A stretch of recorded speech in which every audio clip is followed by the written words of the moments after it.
Hi friends, मैं doctor Musharraf Hussain आपका एक बार फिर से अपने इस चैनल पे स्वागत करता हूं। आज हम बात करने वाले हैं कोविड वैक्सीनेशन को लेके। सरकार ने बहुत ही बड़े पैमाने पे वैक्सीनेशन शुरू कर दिया है।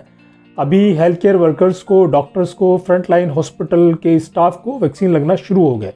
लेकिन इसी बीच बहुत सारे लोगों के मन में सवाल उठ रहे हैं कि ये वैक्सीन लेना कितना सेफ है, इसके साइड इफ़ेक्ट्स क्या होते हैं, इससे कोई नुकसान तो नहीं होने वाला है, इसके रिस्क क्या क्या होने वाले हैं। और इसी बीच बहुत सारे मिथ और अफवाहें भी इस वैक्सीन को लेके सामने आ रही हैं और लोगों में फैलती जा रही हैं।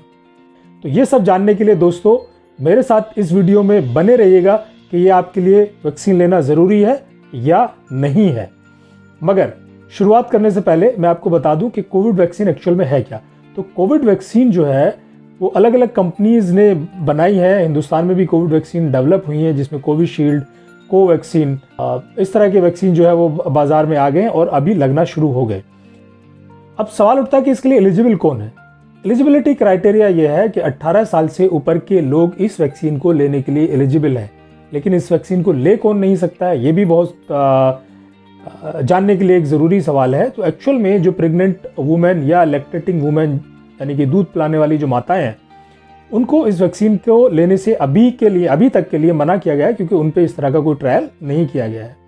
या ऐसे लोग जिनको किसी भी दवाई से, किसी इंजेक्टेबल से या किसी भी फूड आइटम से अगर कोई एलर्जी की हिस्ट्री है, ये कोशिश की जाए कि अभी इस वैक्सीन को अवॉइड किया जाए। या ऐसे लोग जिनको पहले किसी वैक्सीन से एलर्जी हुई है या कोविड वैक्सीन की ही पहली डोज से किसी को एलर्जी हो गई हो, एनाफिलेक्टिक शॉक आ गया हो, तो उन लोगों के लिए वैक्सीन लेना कॉन्ट्रा इंडिकेटेड है। अब हम बात करते हैं जो अगला सवाल है, और ये सबसे ज़्यादा मन में कोंदने वाला सवाल है सारे लोगों के, कि एक्चुअल में इसके रिस्क क्या क्या है, इसके साइड इफ़ेक्ट क्या है, कोविड वैक्सीन लेने के बाद क्या होने वाला है, इससे कोई बहुत बड़ी एलर्जी तो नहीं हो जाएगी। ये बहुत सारे सवाल आप लोगों के मन में उठ रहे हैं।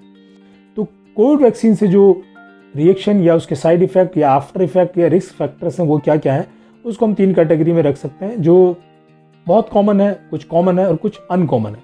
जो बहुत कॉमन इसके साइड इफ़ेक्ट्स हैं या रिस्क फैक्टर्स हैं, वो ये हैं कि जहाँ पे टीका लगता है, मान लो यहाँ पे अगर टीका लगा तो यहाँ दर्द होगा, टेंडरनेस होगा, ये सख्त हो सकती है जगह, स्वेलिंग हो सकती है, रेडनेस हो सकती है, हाथ में पूरे में भारीपन हो सकता है, वीकनेस भी हो सकती है, दर्द भी हो सकता है। ये बड़े कॉमन से लक्षण है। इसके अलावा बुखार आ जाना, हेडेक, उल्टी का मन करना, मैलियस, कमज़ोरी, थोड़ा वीकनेस सी महसूस होना। उसके बाद जो थोड़े कॉमन लक्षण जो और हैं वो आते हैं, जैसे पेट दर्द होना, डायरिया या दस्त हो जाना, उल्टियाँ लग जाना, बुखार 102 डिग्री या उससे ऊपर हो जाना। ये कुछ और ऐसे कॉमन लक्षण हैं जो इन मरीजों में देखे गए। लेकिन जो बहुत अनकॉमन है वो है कि मरीज़ को एनाफाइलेक्टिक रिएक्शन हो जाना, या जिसने कोविड वैक्सीन लिया उसको बहुत सीवियर रिएक्शन हो जाना, या शरीर पे रैशेज या चकत्ते निकल आना फ़ौरन, या मस्कुलर वीकनेस हो जाना। ये कुछ अनकॉमन लक्षण है जो बहुत ही कम लोगों में ऑब्जर्व किए गए हैं, ना के बराबर।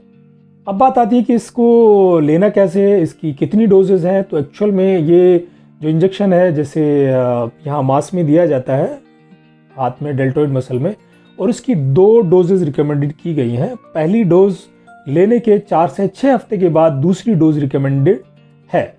तभी आपको पूरी तरह से एक सेफ्टी गार्ड मिलेगा कोरोना वायरस से लड़ने के लिए।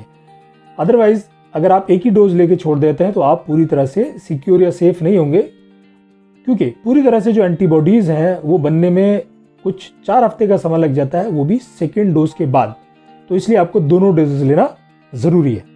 अगला सवाल ये आता है मन में कि भाई अगर मान लो किसी को रिएक्शन हो जाए तो क्या करें। तो एक्चुअल में वैक्सीन लेने के बाद 30 मिनट तक वहीं पे ऑब्जर्वेशन में रखा जाता है मरीज़ को, कि कुछ शॉर्ट टर्म को किसी तरह का साइड इफेक्ट या रिएक्शन तो नहीं आता है। और अगर 30 मिनट में नहीं आता तो जनरली आगे भी रिएक्शंस नहीं आते हैं। लेकिन अगर मान लो कोई डिलेड इफेक्ट आ जाता है, कोई डिलेड रिएक्शन आ जाता है, तो आपको क्या करने की ज़रूरत है। इमीडिएटली आपको अपने डॉक्टर से सलाह करने की ज़रूरत है, या नियर बाय हॉस्पिटल में इमरजेंसी में जाने की ज़रूरत है। अगर आपको कोई नया सिम्टम या ऐसा कुछ, मान लो दिल की धड़कन तेज़ हो जाए, सांस लंबी लंबी आने लगे, सांस फूलने लगे, या बॉडी पे इचिंग, रैशेज, इस तरह के रिएक्शंस, चकत्ते आ जाते हैं, तो आपको इमीडिएटली नियर बाय हॉस्पिटल की इमरजेंसी में जाना है और आपको रिपोर्ट करना है कि आपने कोविड वैक्सीन लिया था। एक सवाल ये भी उठता है कि क्या दूसरी वैक्सीन के साथ साथ इस वैक्सीन को लिया जा सकता है। नहीं, तो दो वैक्सीन को कभी नहीं मिलाना है। और अगर कोविड वैक्सीन आपने लिया है तो 2 हफ्ते तक आपको कोई और वैक्सीन नहीं लेना है। आपको 2 हफ्ते के बाद कोई दूसरा वैक्सीन आप ले सकते हैं। तो इसलिए कोई भी 2 वैक्सीन जनरली 2 हफ्ते तक अवॉइड करनी चाहिए। 2 हफ्ते का गैप रखना चाहिए किन्हीं भी 2 वैक्सीन के बीच। एक बड़ा सवाल ये भी लोग पूछ रहे हैं बार बार कि क्या कोविड वैक्सीन लेने से कोरोना वायरस तो नहीं हो जाएगा, या जिसने कोविड वैक्सीन ले लिया है उसके पास बैठने से कोरोना तो नहीं हो जाएगा। नहीं, ऐसा नहीं है। तो ये बिल्कुल मिथ है। ऐसा नहीं होगा कि जिसको कोविड वैक्सीन दिया गया है उसको कोरोना वायरस हो जाए, नहीं होगा। तो अगर लेने वाले को नहीं हो रहा है तो जिसने लिया है उससे दूसरे को तो जाने का बिल्कुल भी चांसेस नहीं है। तो दोस्तों, अब जो हमने शुरू में बात की थी कि ये वैक्सीन ले या ना ले, तो I am a live example in front of you. मैंने 3 दिन पहले वैक्सीन लिया है। हाँ, यहाँ पे मुझे 1 दिन तक दर्द रहा, मुझे हल्का सा हेडेक था और फीवरिश मैं फील कर रहा था। इसके अलावा मुझे कोई और लक्षण नहीं आया। माइल्ड सा एक नोजिया आया था पहले दिन पे।